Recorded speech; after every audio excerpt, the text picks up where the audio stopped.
நடிகர் விஜயால் திமுக கூட்டணிக்கு எந்த பாதிப்பும் இல்லை.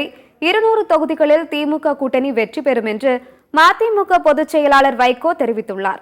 சென்னையில் இன்று புத்தாண்டை ஒட்டி செய்தியாளர்களுக்கு பேட்டியளித்த வைகோ, 2026 சட்டமன்ற தேர்தலுக்காக மண்டல கூட்டங்கள் விரைவில் நடத்த இருப்பதாக கூறினார். திமுக கூட்டணி வலுவாக இருக்கிறது என்றும் 200 தொகுதிகளில் திமுக கூட்டணி உறுதியாக வெற்றி பெறும் என்றும் அவர் நம்பிக்கை தெரிவித்தார்.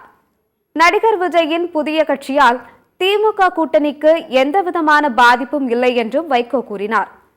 பாஜகவினால் இந்தியாவின் ஜனநாயகத்திற்கே ஆபத்து ஏற்பட்டு இருக்கிறது என்றும் தமிழகத்தில் ஒருபோதும் காலூன்ற முடியாது என்றும் வைகோ தெரிவித்தார். தமிழ்நாட்டிலே 2026 நடைபெறுகிற சட்டமன்ற தேர்தல், அந்த சட்டமன்ற தேர்தலில் திமுக தலைமையிலான அணிதான் 200 இடங்களுக்கு மேல் வெற்றி பெறும். இதை இலக்காகவே முதலமைச்சர் அவர்கள் சொல்லியிருக்கிறார்கள். நாங்கள் ஒற்றுமையாக இருக்கிறோம். திமுக கூட்டணியில் இருக்கக்கூடிய கட்சிகளில் எந்த விரிசலும் இல்லை, எந்த நெருடலும் இல்லை. நல்ல ஒருங்கிணைப்பு மனப்பான்மை இருக்கிறது.